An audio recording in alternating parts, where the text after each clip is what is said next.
हरे कृष्णा। आज हम बात करेंगे सनातन धर्म के एक ऐसे सिद्धांत की जिसका नाम है पुनर्जन्म का सिद्धांत। ये एक बहुत महत्वपूर्ण सिद्धांत है सनातन धर्म का। हम जहाँ पे भी हैं, हमारे पास जो भी है, जो भी हमारे पास धन संपत्ति यश परिवार जो भी है, ये हमारे कर्मों का फल है। कर्म क्या होता है? जो भी कार्य हम करते हैं उसको कर्म बोलते हैं, और उसका फल जो हमें मिलता है उसको कर्म फल बोलते हैं। तो हम अगर हम देखेंगे जो हमारी फैमिली है, हम कैसे दिखते हैं, हम किधर पैदा हुए थे, ये हमारे हाथों में तो होता नहीं है। ये तो पहले से ही निश्चय हो चुका होता है हमें कहाँ पर जन्म लेना है। तो हमें कैसे जन्म मिलता है, हम किस परिवार में पैदा होंगे, कैसे जिएंगे, ये हमें कैसे पता चलेगा? ये हमारे कौन से कर्मों का फल है? क्योंकि जब हम पैदा होते तब तो हमने कोई कर्म भी नहीं किया होता। हम तो बस नया जो न्यूली बॉर्न बेबी होता है वो पैदा होता है, उसने तो कुछ किए, एक भी कर्म नहीं किया। तो उसको वो परिवार कैसे मिला, वो कैसा दिखता है, वो उसको कैसे पता चलेगा? ये हमारे जो कर्म है ये उसकी वजह से है। और ये कर्म हमारे इस जन्म के भी कर्म हो सकते हैं या पिछले जन्म के भी कर्म हो सकते हैं। हमें अपने कर्मों का फल हमेशा मिलेगा, वो या तो इस जन्म में मिल जाएगा, नहीं तो अगले जन्म में भी मिल सकता है। अगर हम देखें कि एक जो रिक्शा वाला है वो इतनी मेहनत करता है, इतना काम करता है, रिक्शा बहुत पैडल कर सकता है, 15-20 किलोमीटर तक करते हैं।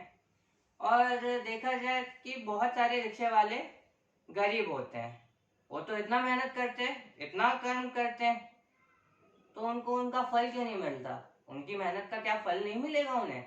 वो इतना काम करते हैं, उनको फल नहीं मिलता। और बहुत सारे लोग हमने ऐसे भी देखे हैं जो काम ज्यादा नहीं करते, बहुत कम काम करते हैं, लेकिन बहुत अच्छा है, लाइफ सेट है उनकी, उनके पास पैसा बहुत है।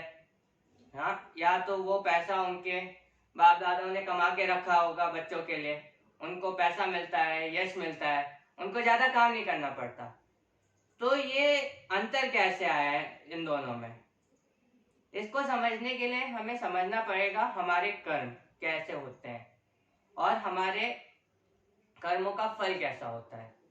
अगर हम अच्छे कर्म करेंगे तो हमें उससे पुण्य मिलेगा, और जब हमें पुण्य मिलेगा तो क्या होगा?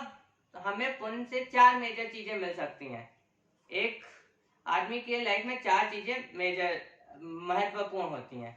एक, उसका उसके पास हेल्थ कैसी है, उसका स्वास्थ्य कैसा है।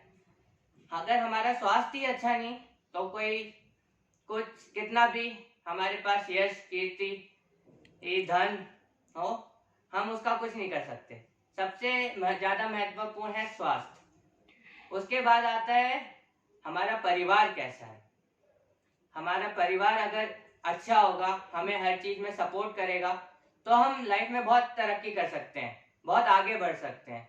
और अगर हमारा परिवार हमारा सपोर्ट नहीं करेगा, हमारे खिलाफ रहेगा, तो हम लाइफ में उतनी तरक्की नहीं कर सकते।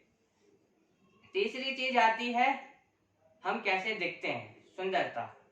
हाँ, ये हमारे हाथ में नहीं होता हम कैसे दिखते हैं, लेकिन ये हमारे कर्मों पे जरूर आधारित है। हमने क्या पता पिछले जन्म में ऐसे कर्म किए हों जिसकी वजह से हम इस जन्म में जो दिखते हैं, जैसे दिखते हैं वो हो। और चौथा चीज आती है धन, हमारे पास कितना धन है। कोई बच्चा जो अभी अभी पैदा हुआ है, वो मान लीजिए बहुत अमीर फैमिली में पैदा हुआ है, और एक बच्चा जो गरीब फैमिली में पैदा हुआ है, इन दोनों ने इस जन्म में कोई कर्म किया ही नहीं है, ये तो अभी अभी पैदा हुआ है। लेकिन जो बच्चा अमीर फैमिली में पैदा हुआ है, उसके पास उसका परिवार जो है वो अमीर है, उसके पास पैसा पहले से ही है, कर्म उसने नहीं किया।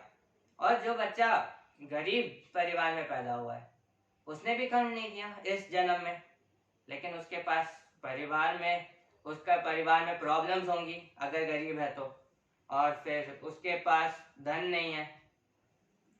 तो ये अंतर कैसे आया? जब हम लोगों ने इस जन्म में कोई काम किया ही नहीं है, तो इन दोनों के बीच में अंतर कैसे आया? यही समझने के लिए हमें समझना पड़ेगा पुनर्जन्म का सिद्धांत। तो सनातन धर्म के अनुसार जो आत्मा है वो अमर है। आत्मा एक जर्नी करती है और इस जर्नी में वो अपना शरीर बदलती रहती है। जैसे हम अगर जर्नी कर रहे हैं एक जगह से दूसरी जगह जाने के लिए, तो बीच में हम साधन बदलते हैं। क्या पता इधर से उधर तक, इधर से रेलवे स्टेशन तक ऑटो से गए, ऑटो के बाद ट्रेन ली, ट्रेन के बाद कार ली, कार के बाद बस लिया। तो हम जैसे जैसे साधन बदलते हैं, हर साधन में हमारा अनुभव अलग होता है।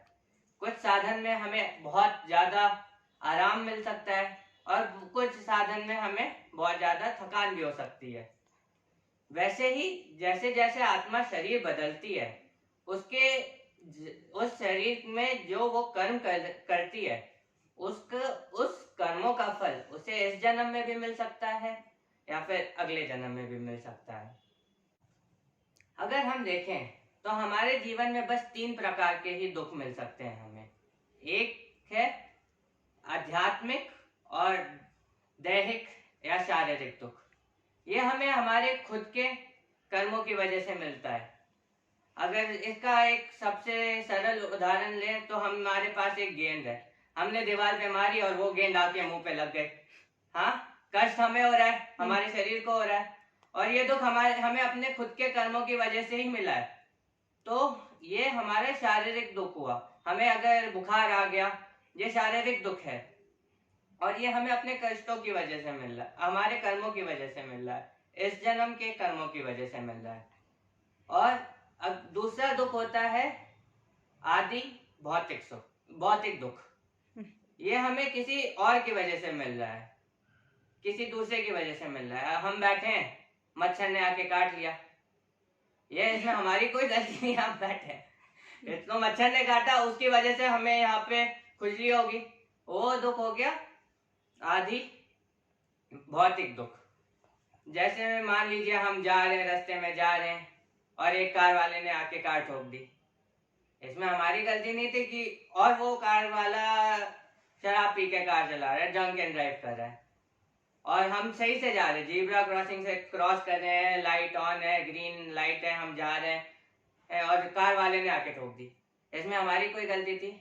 हम तो सारे नियमों का पालन कर रहे थे, हम तो अपनी तरफ से पूरा सतर्क थे, लेकिन किसी कार वाले ने आके हमें ठोक दिया जिसने ड्रंक एंड ड्राइव की थी। इसमें कष्ट किसको पहुंचा? हमें। और ये जिसकी वजह से पहुंचा है कष्ट, जिसके कर्मों की वजह से पहुंचा है, उसको तो कुछ हुआ नहीं, कार वाले ने हमें ठोका, हमें प्रॉब्लम होगी, कार वाले को थोड़ी ना कुछ होगा। तो इस पे हमारा कोई कंट्रोल नहीं है। तो ये जो दुख है या कष्ट है हमें क्यों मिलते हैं? ये हमारे पिछले जन्म के कर्मों की वजह से मिल सकते हैं। पिछले जन्म में हमने ऐसा कोई कर्म किया होगा जो सही ना हो, और उसकी वजह से क्या होता है, हमें पाप लगता है, और उन पाप की वजह से हमें ये कष्ट सहने पड़ते हैं। और तीसरा जो कष्ट मिल सकता है हमें, वो है आदि दैविक। ये इस पे हमारा कोई कंट्रोल नहीं है। ये हो गए प्राकृतिक आपदा, या अभी जो पैंडेमिक आया है, कोविड आया है, इसमें हमने कुछ नहीं किया और ना ही हम कुछ कर सकते हैं। या मान लीजिए भूकंप आ जाता है, बाढ़ आ जाती है, इसमें हम कुछ नहीं कर सकते, ये तो प्राकृतिक है। और ये दुख हमें क्यों मिल रहा है? ये भी हमारे पिछले जन्म के कर्मों के आधार पर ही है। पिछले जन्म में हमने जैसे कर्म किए होंगे, उसका फल हमें क्या पता इस जन्म में मिल रहा है। तो आज के पूरी इस चर्चा का यही सार है कि हमें सकारात्मक सोच रखनी है, हमें अपने कर्म अच्छे करने हैं। यह हो सकता है कि हमें अपने अच्छे कर्मों का फल इस जन्म में ना मिले, लेकिन अगले जन्म में अवश्य मिलेगा, नहीं तो उसके अगले जन्म में मिलेगा। तो हम जो भी कर्म करते हैं इस पृथ्वी पे, उसका फल हमें मिलता ही मिलता है, हम उस फल से बच नहीं सकते। अच्छा काम करेंगे तो उसका अच्छा फल मिलेगा, बुरा काम करेंगे तो उसका बुरा फल भी मिलेगा। ऐसा नहीं कि हाँ ड्रिंक एंड ड्राइव करके किसी को ठोक दिया, अच्छा वो तो उसका प्रॉब्लम है, जो गया वो जो गया वो गया, मेरी कार तो सेफ थी। क्या पता हमें अगले जन्म में इसका फल मिल जाए। हम रास्ते में जा रहे हो, किसी ने ट्रक ठोक दिया अगले जन्म में, तो हमें सकारात्मक सोच रखनी चाहिए। एक ऐसी सोच रखनी चाहिए कि हम जो भी कर्म करें अच्छे करें, उससे हमें हमें पुण्य मिले, और वही पुण्य हमें इस जन्म में फल दे सकता है, नहीं तो अगले जन्म में फल दे सकता है। हरे कृष्णा।